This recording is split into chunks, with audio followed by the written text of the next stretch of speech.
Friends, आपका 2018 का ये रुक जाना नहीं का क्वेश्चन पेपर है मैथमेटिक्स का। तो इसमें देखते हैं कौन कौन से इंपॉर्टेंट क्वेश्चंस आए थे। बाकी ये जो है आपका क्वेश्चन पेपर पार्ट 1 का है, और बाकी आपके जितने भी क्वेश्चन पेपर्स हैं वो सभी अपलोड कर दिए गए हैं। उनको आप देख सकते हैं। उन सभी की लिंक इसी वीडियो के डिस्क्रिप्शन बॉक्स में है। अगर आपको कोई पेपर या कोई लिंक नहीं मिलती तो आप हमें कमेंट सेक्शन में कमेंट कर सकते हैं। ये पेपर हिंदी मीडियम और इंग्लिश मीडियम दोनों के लिए है। तो यहाँ पर केवल हिंदी मीडियम के क्वेश्चंस लिखे हैं। नीचे अभी मैं आपको इंग्लिश मीडियम के क्वेश्चंस दिखाऊंगा। यहाँ पे राइट ऑप्शन आपको सेलेक्ट करके लिखने हैं। ये आपके सामने जो हैं क्वेश्चन है 5 के 5 आपने देख लिए। अब इसके इंग्लिश वर्जन की बात करता हूँ मैं। तो चलिए नीचे देखते हैं इंग्लिश वर्जन को। तो ये रहा English version, choose the correct option. तो यहाँ पर एक इक्वेशन दी गई है और इसमें आपको ए की वैल्यू फाइंड आउट करनी है। सेकंड क्वेश्चन में अगर tan inverse x minus tan inverse y equals to tan inverse a है तो ए की वैल्यू फाइंड आउट करनी है। इसके बाद में सेकंड इक्वेशन में जो है आपको बताना है कि इक्वेशन क्या होगी प्लेन की जब एक्स वाई और वाई जेड और एक्स आर रिस्पेक्टिवली जब हैं तो। ठीक है। इसके बाद में जो फोर्थ क्वेश्चन है इसमें पूछा गया है वेक्टर फॉर्म है, दो आपको दे रखी हैं, म्यूचुअली परपेंडिकुलर है तो वैल्यू ऑफ ए क्या होगी। ठीक है। इसके बाद में नेक्स्ट जो है इसमें पूछा गया है the shortest distance of point A B C from X axis, उसकी इक्वेशन क्या होगी ये आपको बतानी है। सेकंड क्वेश्चन में आपको सत्य असत्य बताना है जो हिंदी मीडियम के लिए सामने है, और इंग्लिश मीडियम के लिए मैं पढ़ रहा हूँ। The sum of three vectors determined by the medians of a triangle directed from the vectors is zero, होता है या नहीं होता है आपको बताना है। अगर इफ़ वेक्टर जो दे रखी है और वेक्टर बी भी दे रखा है तो value of A into B will be zero होगा क्या, ये सही है गलत है आपको बताना है। और तीसरा जो क्वेश्चन है इसमें इसमें पूछा गया द वैल्यू ऑफ को relation coefficient lies between -1 and +1, सही है गलत है आपको बताना है। और nth डेरिवेटिव जो होता है वो सही है या गलत आपको बताना है। पांचवें में डायरेक्शन को साइंस ऑफ वेक्टर दे रखे हैं 1/√10 में, 2/√10 और 3/√10 रिस्पेक्टिवली, तो क्या ये सही होते हैं या नहीं है एकदम आपको बताना है सही से। इसके बाद में ब्लैंक स्पेस का क्वेश्चन आएगा तो आपका ब्लैंक स्पेस में आपको ब्लैंक स्पेस को भर देना है। स्पेस स्ट्रेट लाइन की इक्वेशन दे रखी है तो इसके पॉइंट्स बताने हैं। और सेकंड में है स्फेरिकल बैलून है, उसका जो वेरिएबल रेडियस है वो 3 सेंटीमीटर है तो rate of change of volume आपको बतानी है। नेक्स्ट क्वेश्चन में if Y equals to X to the power N है तो nth differentiation of Y will be क्या होगा ये आपको लिखना है। चौथे क्वेश्चन में equation of plane parallel to Y axis will be क्या होगा वो आपको इक्वेशन लिख देनी है। और पांचवें में पूछा गया vector equation of the plane in normal form क्या लिखा जाता है वो आपको बताना है। क्वेश्चन नंबर 4 की बात करूं तो एक वाक्य एक शब्द में आपको इसके उत्तर देने हैं। जो यहाँ पे क्वेश्चंस इस प्रकार हैं, write the name of ancient method to find out the real root of a numerical equation. और आपको दूसरे क्वेश्चन में वैल्यू फाइंड आउट करनी है दो को प्लस करके।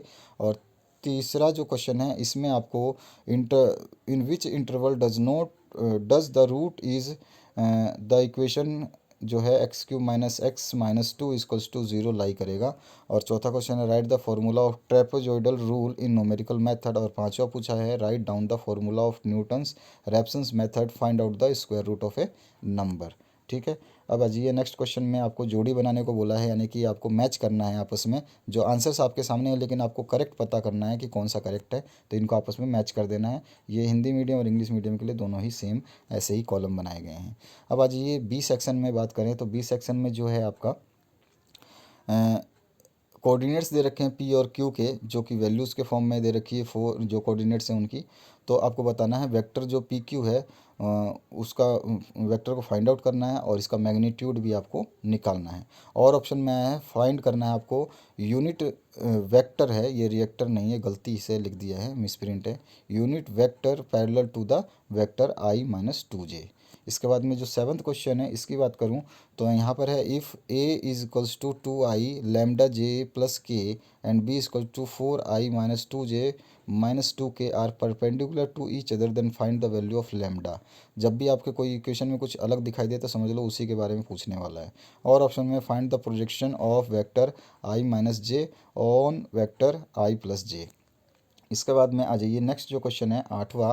इसमें पूछा गया find the vector equation and Cartesian equation of circle whose centres are -1 0 1 and radius is 2। Ninth question में है आपका इंटीग्रेशन करना है जो वैल्यू दे रखी है इसकी। इसके बाद में टेंथ क्वेश्चन की बात करूं तो यहाँ पर भी आपको एक इंटीग्रेशन करना है जिसकी वैल्यू दे रखी है आपके सामने। और ऑप्शन में भी उसके लिए यही चीज़ दी गई है, बस क्वेश्चन चेंज है, इंटीग्रेशन करना है आपको। अब इसके बाद में 11वां क्वेश्चन जो है इसमें पूछा गया है find the acute angle between two lines whose direction ratios are 2 3 6 and 1 2 2 respectively. और ऑप्शन अगर आप करना चाहते हैं तो show that the angle between any two diagonals of a cube is cos inverse 1/3। Next question की बात करें 12th की, तो इसमें obtain the equation of the sphere describe on the joining of a point, जिसमें ए और बी की values दे रखी हैं और जो कि एज ए डायामीटर हैं। और ऑप्शन में आया हुआ है जो फाइंड द वैल्यू ऑफ के, जो इक्वेशन आपका जो है ये म्यूचुअली परपेंडिकुलर है या परस्पर लंब भी बोल सकते हैं आप। यहाँ पे के की वैल्यू फाइंड आउट करनी है। 13वां क्वेश्चन जो है इसमें सदिश विधि यानी कि जो है आपको प्रूव करना है वेक्टर मेथड से cos alpha minus beta equals to cos alpha into cos beta plus sine alpha into sine beta. और ऑप्शन में prove that the angle in semi circle is right angle by vector method. Vector के ही ज़्यादातर questions आपके आए हुए हैं। यदि अगर आपका सिलेबस चेंज हुआ है तो उसमें आपको थोड़ा सा देखना पड़ेगा। नेक्स्ट जो है इसमें आपको साइन थीटा की वैल्यू दे रखी है, तो show that the angle between the vectors this and this prove that sine theta equals to 1 root में 115/147 होगा, ये आपको बताना है। और ऑप्शन में है आपको प्रूव करना है वेक्टर्स जो दे रखे हैं इसको। 15वें क्वेश्चन में अगर बात करें तो यहाँ पर एक आपको इक्वेशन दे रखी है और उसको रिसॉल्व करना है इनटू पार्शियल फ्रैक्शन में। और ऑप्शन में आया है रिसॉल्व करना है फिर से इनटू पार्शियल फ्रैक्शन में, चाहे तो ऊपर वाला करें या नीचे वाला करें, आपकी मर्जी है। 16वां जो क्वेश्चन है इसमें सिद्ध करना है यानी कि प्रूव करना है, जो कि sine inverse 3/5 plus tan inverse 5/12 equals to sine inverse 56/65 होगा। और ऑप्शन अगर आप करना चाहते हैं तो if tan inverse x plus tan inverse y plus tan inverse z equals to पाई/2, देन प्रूव करना है आपको x y plus y z plus z x equals to 1 होगा। 17th क्वेश्चन जो है इसमें पूछा गया differentiate cos x by first principle.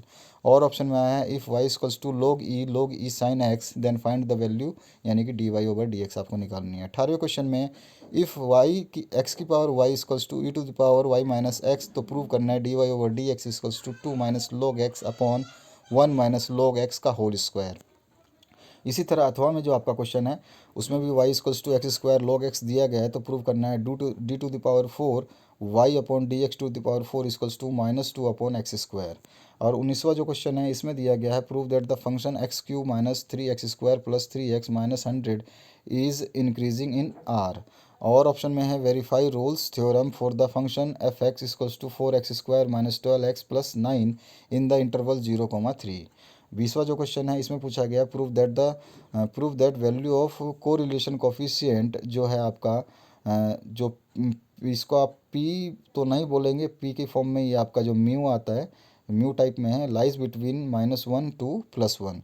और ऑप्शन में जो है find the covariance from the following data, तो यहाँ पे ये डाटा दे रखी है, इसकी कोवेरियंस आपको निकालनी है। 21वें क्वेश्चन की बात करें तो give the regression line as 2x minus 9y plus 6 equals to 0 and x minus 2y plus 1 equals to 0 respectively calculate the correlation coefficient. और ऑप्शन में भी आया estimate the value of y from the following data when x equals to 12 हो, तो यहाँ पे series mean और standard deviation दे रखा है। कोफिशिएंट ऑफ कोरिलेशन जो है आपको वो भी दे रखी है 0.99। 22वां जो क्वेश्चन है इसकी बात करें तो इसमें आपको बताया गया है find the foot of the perpendicular drawn from the point, जो पॉइंट है 2 -1 और 5 है टू द लाइन की इक्वेशन दे रखी है। Find also the length of the perpendicular, जो परपेंडिकुलर ड्रॉ होगा उसकी भी आपको लेंथ निकालनी है। और ऑप्शन में find the equation of a sphere passing through the points, जो पॉइंट्स दे रखे हैं इसके हिसाब से its centre lying on the plane x plus Y plus Z equals to 0। इसके बाद में 23वां जो क्वेश्चन है इसमें है मान ज्ञात करना है, जिसमें लिमिट दे रखी है आपको, यानी कि जो लिमिट है x टेंस टू 0 है और x sine x into cos x upon 3x है, इसको आपको सॉल्व करना है। और ऑप्शन में है या तो आप उसको कर दें या फिर show that F X function of x equals to X square upon X square 2 when x is not equals to 0 और 2 है व्हेन x इक्वल्स टू 0। 24वां जो क्वेश्चन है और इसका डिसकंटिन्यू हो जाता है x इक्वल्स टू 1 पे। इसके बाद में 24वां क्वेश्चन है जिसमें आपको सिद्ध करना है यानी कि सॉल्व करना है, जिसमें लिमिट 0 से π/2 है इंटीग्रेशन की, और अंडर रूट में sine x upon sine x plus under root cos x d x equals to π/4 है। और ऑप्शन में find the total area of a circle whose first quadrant is x square plus y square equals to a square है। अब आ जाते हैं last page पे। तो यहाँ पे आ जाता है आपका 25 number question, solve differential equation D Y over D x equals to 4y। और में आया हुआ है verify the solution of D two Y over D X square plus 9y equals to 0 is y equals to 4 sine 3x। 26वां जो question है इसमें पूछा गया है, आपका लास्ट क्वेश्चन है, a card is drawn from random from a well shuffled pack of 52 cards. Find the probability that it is either a ace or king, and probability is either an ace or no king। तो आपको बताना है इसकी probability, और option में फिर से यही क्वेश्चन आया है लेकिन प्रोबेबिलिटी का ही है। Find the probability that a leap year selected at random will contains 53 Sundays. तो ये है आपका पूरा का पूरा क्वेश्चन पेपर, जो कि आप देख सकते हैं पार्ट 1 का है। पार्ट 2 के भी हम सारे पेपर्स डाल देंगे, पार्ट 1 के सारे पेपर्स डाल देंगे ताकि आपको कोई दिक्कत ना हो। तो thank you very much for watching this video. सभी की लिंक इसी वीडियो के डिस्क्रिप्शन बॉक्स में है। अगर आपको कोई वीडियो या लिंक ना मिले तो आप हमें कमेंट कर सकते हैं। Thank you very much.